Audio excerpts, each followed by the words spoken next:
벌써 2018년 12월 중순입니다. 여러분 한 해를 어떻게 마무리하고 있습니까? 한 해를 온전히 돌아보는 것이 새해를 준비하는 시작일 것입니다. 그런데 다른 사람을 평가하기에는 너무 쉬운데 늘 우리 자신을 돌아보는 것은 쉽지 않은 것 같습니다. 그리고 또 사람을 객관적으로 평가한다는 것도 어려운 것 같습니다. 우린 대표적으로 학창 시절에 학업을 평가를 시험을 통해서 평가를 받게 되었는데요. 그런데 사실 이 시험이라는 것이 철저하게 시험 기간에만 반짝 공부를 해서 점수를 또 얻는 경우도 있기 때문에 정말 이게 제대로 된 평가냐라고 할 수 있는 것이죠. 또 얼마 전에 한 여고에서 시험지 유출이 되는 사건으로 인해서 또 이게 공신력이 있는 거냐, 뭐 여러 가지 내용이 있어서 사실을 평가를 온전하게 해서 이렇게 자기 자신을 돌아볼 수 있다라는 것은 쉽지 않을 것입니다. 하지만 평가를 하는 이유가 있어요. 왜 평가를 합니까? 좀 더 자신의 잘못된 점, 약점을 고치고 좀 더 나은 모습으로 만들어가기 위해서 우리가 그렇게 준비하는 것 아닙니까? 그런데 정말 어렵지만 정말 또 하기 힘든 것이 무엇이냐면 신앙에 대한 우리의 돌아봄이라는 것이죠. 여러분 신앙 생활 잘해가고 있으시죠? 나 신앙이 너무 좋아져서 10년 전보다 나는 굉장히 앞서 있고 뭐 20년 전보다는 훨씬 더 앞서져 있고 이렇게 다 자신하시죠? 아멘. 네, 감사합니다, 장로님. 모두 다 우리 장로님의 아멘처럼 아멘으로 주님께 영광 돌리시기를 소원합니다. 우리가 신앙 가운데에서 정말 이렇게 당당하게 나아가야 되는데 사실은 우리가 딱 아멘이라고 하기에는 뭔가 이제 애매한 게 있는 거죠. 그렇다면 우리가 무엇으로 이 부분을 돌아봐야 되는 것인가? 여러 가지가 있을 수 있지만 오늘 본문을 통해서 어, 우리가 이 내용 가운데에서 신앙을 돌아보고 또한 2018년을 잘 마무리하고 2019년을 더욱더 기대하는 또한 시간 되시기를 소원합니다. 오늘 본문 가운데서 로마서 5장은요, 구원받은 백성들의 유익이 무엇인가를 이야기하고 있습니다. 구원받은 백성들의 유익. 여러분, 여러분의 가장 큰 유익이 뭐라고 생각하세요? 세상 사람들이 물어본다면, 그러니까 세상 사람들은 뭐 교회 다니는 사람들의 유익이 제일 뭐냐, 제일 중요한 게 뭐냐, 라고 하면 뭐라고 대답하시겠습니까? 잘생긴 송호성 목사가 죄송합니다. 아, 예. 네. 안 해야 되는데 이런 걸. 로마서 5장의 내용 가운데 이 유익에 대해서 로마서 5장만 나오는 게 아니라 매 서신서에 아주 중요하게 나온 내용이 있어요. 그게 뭐냐면 하나님과의 화평이에요. 하나님과의 화평. 이 화평이라는 단어를 이렇게 지금 다 설명하기에는 어렵지만 두 가지 말씀드릴 수 있습니다. 이 하나는 무엇이냐면 하나님과의 화평이라는 것은 모든 어려움을 이길 수 있고 어떠한 관계도 뛰어넘을 수 있는 굉장히 중요하고 굉장히 힘 있는 관계라는 거예요. 예를 들으면 많은 우리 직장을 다니시는 우리 부모님들, 그리고 여태까지 사회생활 하시는 부모님들이 무슨 힘으로 우리 직장의 그 어려움들을 감당한다고 하십니까?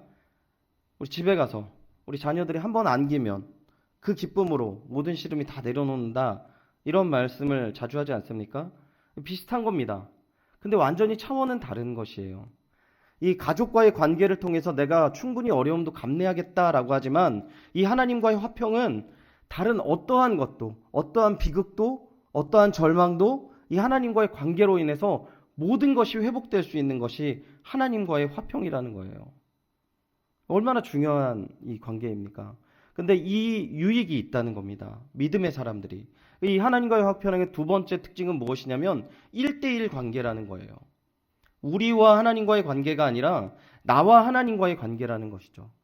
그래서 모든 서신서에서 이야기합니다. 하나님 안에서 평안이 있기를, 하나님의 화평을 이루기를 이렇게 축복을 하는 거죠. 모든 우리 귀한 성도님들 주 예수 그리스도 안에서의 그 은혜로 말미암아 하나님과 풍성한 화평을 누리시기를 축원드립니다. 그럼 이게 화평이 뭐예요? 그렇게 얘기하면 뭐라고 대답하신다는 거죠? 이 로마서 우리가 5장 초반부를 보지 않았지만 이렇게 이야기하고 있습니다. 하나님과 화평을 얻어서 우리는 하나님의 은혜의 자리에 나갈 수 있게 되었습니다. 라고. 하나님과 화평할 뿐만 아니라 하나님의 그 은혜의 자리에 우리가 나아가게 돼서 이 은혜를 풍성하게 누려서 그 가운데 하나님의 영광을 바라고 즐거워한다라고 이야기합니다. 이게 천국인가 그러면? 뭐 이렇게 얘기할 수 있지만 그 뒤에 구절에서 그렇게 나와 있지 않아요. 환란이 임할 수 있다라고 얘기해요. 그래서 사실은 이 땅 가운데 이 화평으로 말미암아 하나님의 은혜를 누릴 수 있는데 그럼 환란 가운데 어떤 은혜를 누리는 것인가라는 것이죠. 우리가 이 신앙의 연단을 통해서 더욱더 인내 가운데 하나님 안에서 더욱더 소망을 발견할 수 있다고 해요. 그래서 이 소망이 결국은 모든 어려움을 이길 수 있게 한다라는 거죠. 아니 그러면 그 소망이라는 게 뭔데요? 그 소망이라는 게 진짜예요? 라고 물어볼 때 진짜입니다 라고 대답을 해요. 그리고 그 증거로 뭘 삼으냐면 예수 그리스도의 십자가의 죽음을 바울은 증거를 삼으세요. 하나님이 나를 위해서 우리를 위해서 죄의 이 괴수와 같은 나 자신을 위해서 그의 아들을 보내셨고 그의 아들을 십자가에서 남김없이 다 우리에게 주셨다라고 이야기를 하는 것이죠. 이게 하나님의 사랑의 확증, 소망의 확증이라고 이야기를 하는 것입니다. 그러면 이 하나님과의 화평을 누린다는 것, 그럼 하나님 안에서 예수 그리스도로 말미암아 우리가 구원받는다는 것, 이러한 부분을 가지고요. 오늘 우리가 읽었던 본문에서는 뭘 이야기를 하냐면 그렇다면 구체적으로 우리가 예수 그리스도 안에서 누리는 것이 무엇인지 이렇게 물어보고 있다는 것이죠. 그리고 그 예수 그리스도 안에 있다라는 것, 속해 있다라는 것을 이야기할 때 아담과 비교를 해서 예수 그리스도께서 어떠한 은혜가 있는지를 이야기를 하는데요.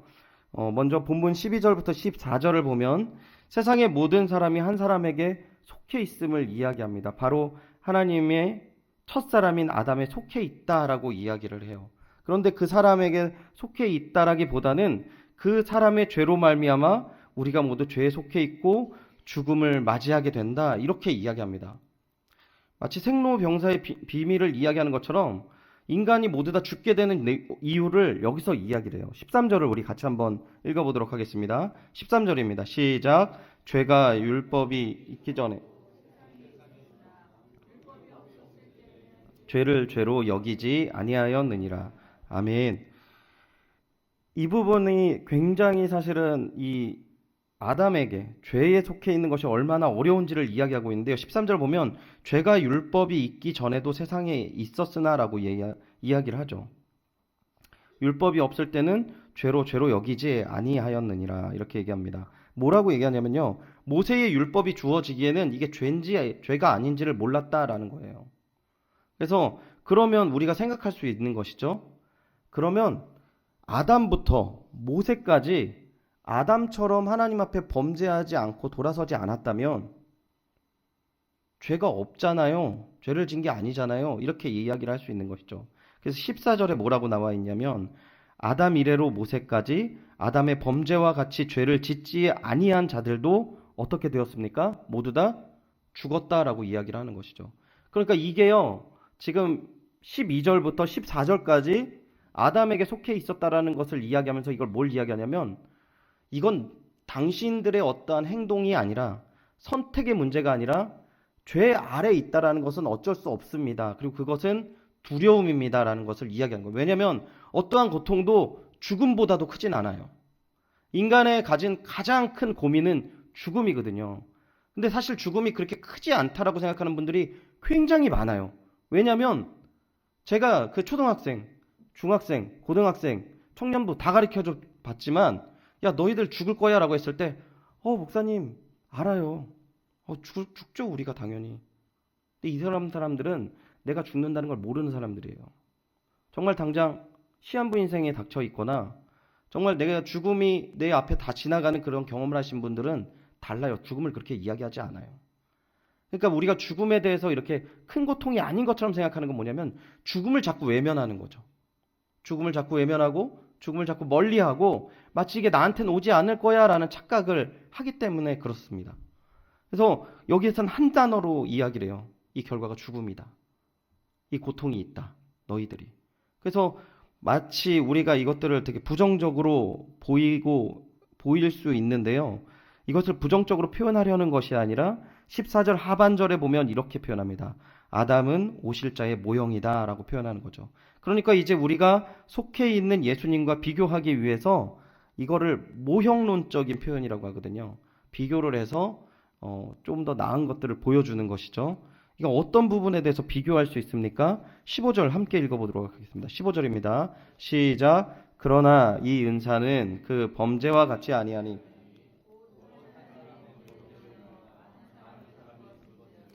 더욱 한 사람의 은혜와 또 한 사람의 예수 그리스도의 은혜로 말미암은 선물은 많은 사람에게도 넘쳤느니라. 아멘. 이 반복되는 단어 표현들이 있어서 조금 어려울 수 있는데요. 이런 표현입니다. 한 사람으로 인하여서 모든 사람들이 범죄하게 이르렀고 한 사람으로 인하여서 하나님의 모든 선물들이 사람들에게 넘쳤다 이런 겁니다. 비슷한 점 뭐죠? 한 사람의 영향력이라는 거죠.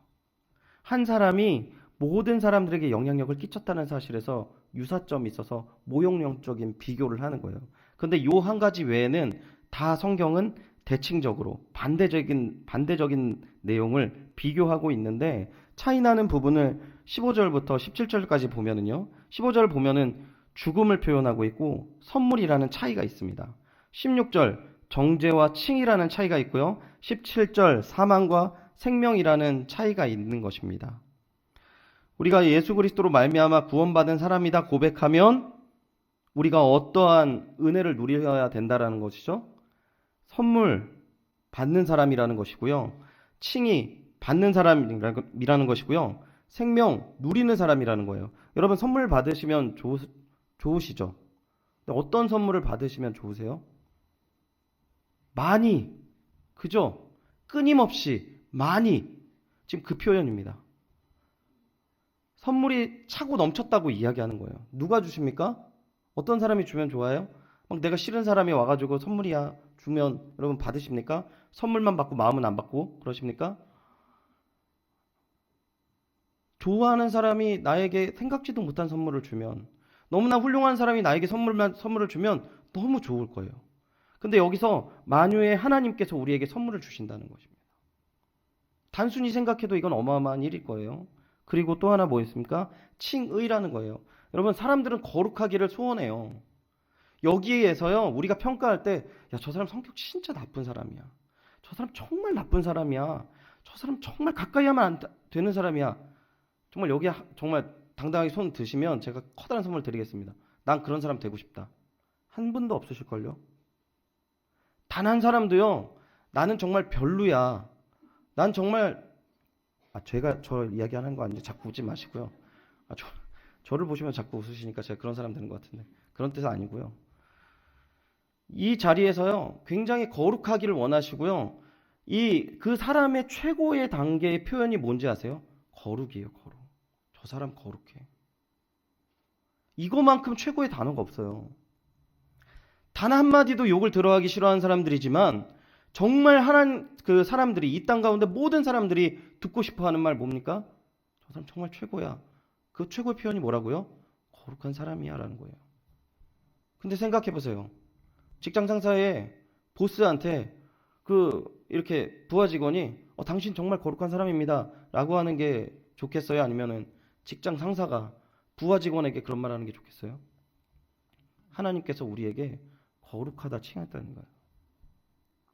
마지막으로 생명이라고 합니다. 이 생명이 뭐예요? 끊임없는 기쁨이에요. 끊임없는 기쁨.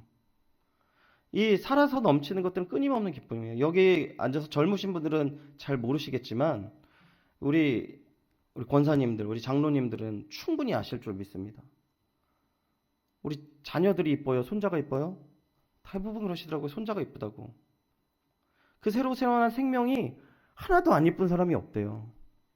13번째 손자가 제일 이뻐. 뭐 이런 것들이 아니고 그냥 다 이쁜 거죠. 생명이 태어나고 생명이 함께하고 늘 새로운 것들을 접하실 때 행복과 기쁨을 느낍니다. 자, 제가 지금 말씀드린 게 뭡니까?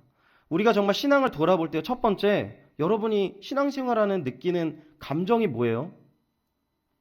늘 주님 안에서 이러한 선물, 차고 넘치는 선물이 있으십니까? 그래서 그걸로 인해서 막 설레고 늘 기대되고 기쁘세요? 그리고 또 하나 뭡니까? 하나님께서 나를 거룩한 사람, 너 정말 최고야. 여러분, 우리 정말 기대되지 않습니까? 만약에 우리 천국에 가서 하나님께서 우리에게 딱 손을 붙잡고, 야, 너 정말 수고했다. 나 널 위해 정말 바라보면서 너무 가슴 졸일 때도 많았고, 너무 너가 이렇게 해서 좀 이렇게 하는 부분들 너무 많았는데, 그래서 너로 인해서 내가 너무 기뻤다. 여러분, 이 기쁨 누리는 것으로 기대되는 것 아닌가요? 이미 주셨다는 거예요, 이게. 이게 이미 우리에게 주셨다는 거예요, 지금. 한 사람 한 사람 손을 붙잡고 하나님께서 너 거룩한 사람이야. 너 거룩한 나의 사람이고 내 안에서 최고야 라는 이야기를 하셨다라는 것이죠. 그리고 마지막으로 생명의 기쁨을 늘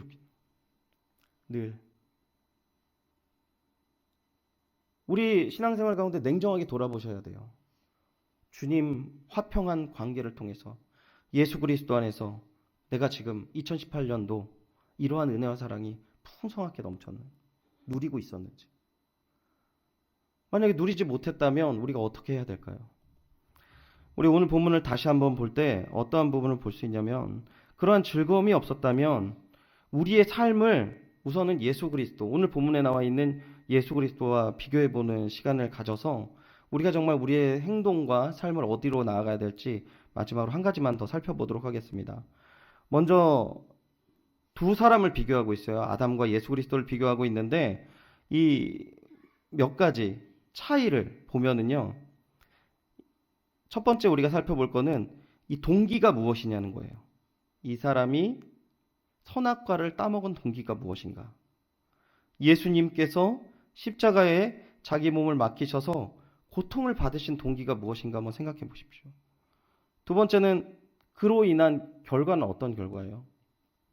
선악과를 따먹음으로 말미암아 우리에게 주어진 결과가 무엇인지, 십자가를 통해서 자신의 목숨을 내어놓으신 결과가 우리에게 무엇인지, 마지막으로 그 행위는 어떤 행위였는지를 생각해 보면 좋을 것 같습니다. 첫 번째 부분을 표현하고 있는 두 단어를 통해서 우리는 행위의 동기를 찾아볼 수 있는데, 15절 첫 부분을 보면 이 은사는 범죄와 같지 아니하니 라고 해서 우리가 은사와 범죄라는 단어를 찾아볼 수 있어요. 신약에서 죄라는 의미는 관역에서 벗어났다 혹은 정도에서 벗어난 것을 의미합니다. 아담은 스스로 어떤 삶을 살고 나아가야 할지를 분명히 알고 있었어요. 왜 알고 있었죠? 하나님께서 말씀하셨어요. 저거 먹지 마, 분명히 얘기했어요. 성경에 나와 있어요. 그죠? 알고 있다라는 거죠. 그런데 어떻게 했습니까? 이 사람이 어떻게 했죠? 그런 행동을 하지 않았어요. 그리고 반대로 이 은사라는 단어는요, 은혜롭게 하는 행위를 나타내는데, 이 예수 그리스도께서의 동기가 철저하게 하나님의 뜻임을 표현하는 단어예요. 그러니까 왜 십자가에 가셨다고요? 하나님의 뜻입니다라는 거예요. 겟세마네 동산에서 분명히 기도하셔서 분명하게 표현하셨어요. 하나님의 계획 가운데 순종하면서 나아가겠다고.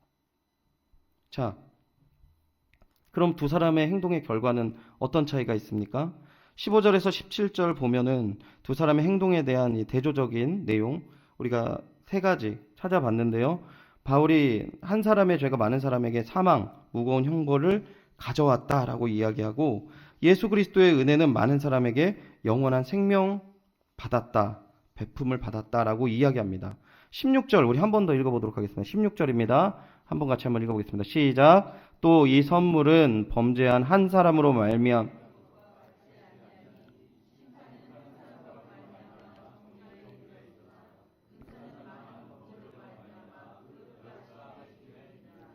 아멘. 자, 결과가 뭐라고요? 결과가 두 가지입니다. 한 가지는 뭡니까? 아담의 그 행위로 인하여서 정죄예요. 좀 아주 제가 이걸 굉장히 좀 직접적인 표현을 쓸까요? 너 쓰레기야 라는 거예요. 너 정말 구제불능이야. 이게 정죄예요. 근데 제가 예수 그리스도 안에 받는 부름이 뭐라고 그랬습니까? 칭의라고 했습니다. 너 정말 최고야.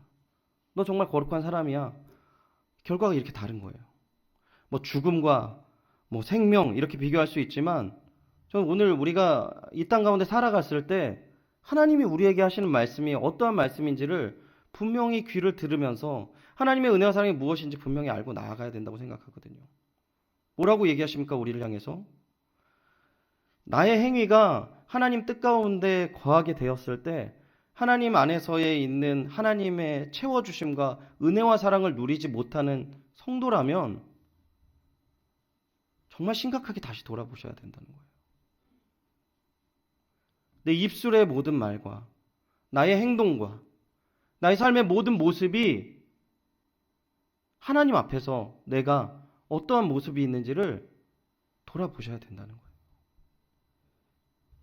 이 관계는요, 제가 처음에 말씀드렸던 것처럼 하나님과의 나와의 관계의 문제라는 거예요. 이 기쁨은요, 누가 옆에서 도와준다고 더 풍성하게 채워주는 것도 아니고 내가 하지 않는다고, 뭐 다른 사람이 하지 않는다고 해서 나에게 더 주지 않는 것이 아니라는 거죠. 마지막으로 그 결과가 어떤 결과입니까? 그 행위가 어떤 행위였습니까? 아담이 한 것은 죄였다는 것이에요.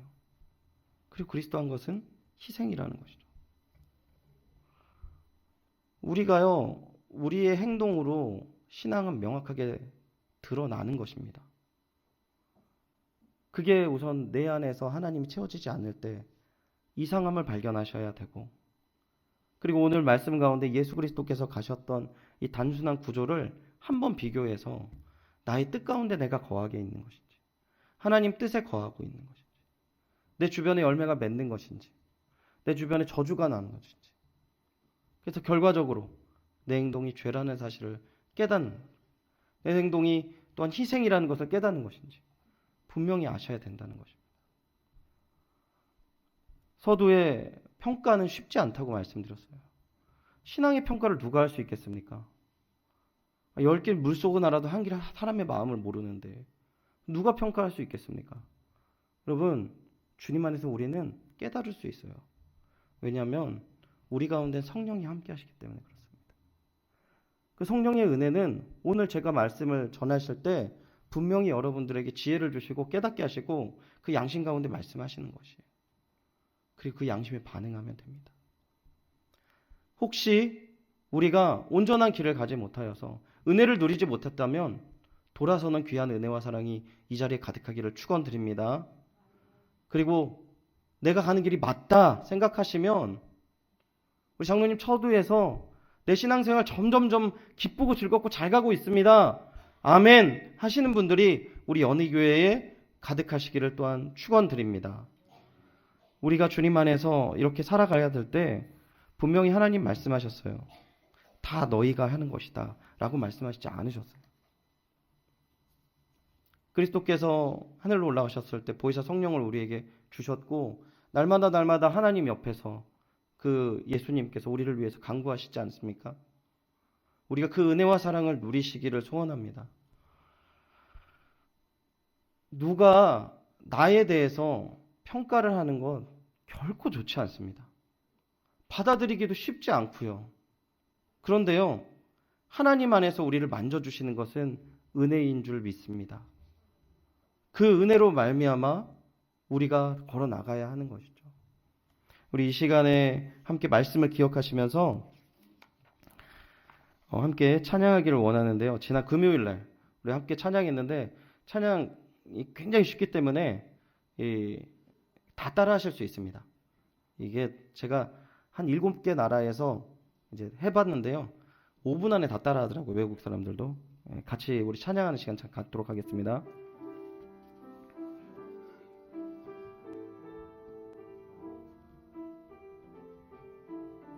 조금 천천히 가겠습니다. 나의 피난처 예수 의지해요. 나의 피난처 예수 의지해요. 나의 가는 길에 거센 바람 몰아쳐와도 나의 피난처 예수 의지해요. 나의 피난처 예수 의지해요. 나의 피난처 예수 의지해요. 나의 가는 길에 거센 바람 몰아쳐와도 나의 피난처 예수 의지해요. 아바 아버지, 아바 아버지, 나를 사랑하시니 나의 모든 것 주께 드려요. 아바 아버지, 내가 여기 있으니 주님 영광 위하여 서주세요. 다시 찬양하겠습니다. 나의 피난처 예수, 나의 피난처 예수 의지해요. 나의 피난처 예수 의지해요. 나의 가는 길에 거센 바람 몰아쳐와도 나의 피난처 예수 의지해요. 나는 영원히 주님 사랑해요. 나는 영원히 주님 사랑해요. 나는 영원히 주님 사랑해요. 세상 어떤 것도 나의 사랑 끊을 수 없네. 나는 영원히 주님 사랑해요. 아바 아버지, 아바 아버지, 나를 사랑하시니 나의 모든 것 주께 드려요.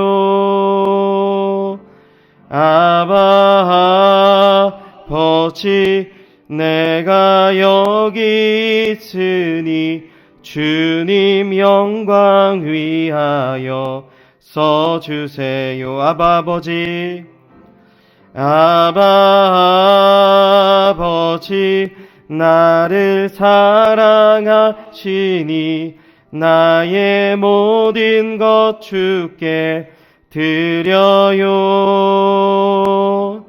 아바 아버지, 내가 여기 주님 교회 위하여, 주님 교회 위하여 써주세요. 아바 아버지, 아바 아버지, 나를 사랑하시니 나의 모든 것 주께 드려요.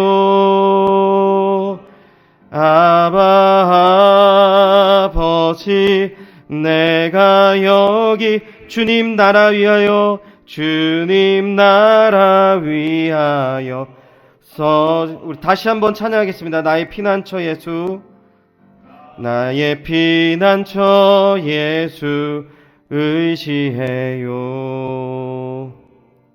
나의 피난처 예수 의지해요.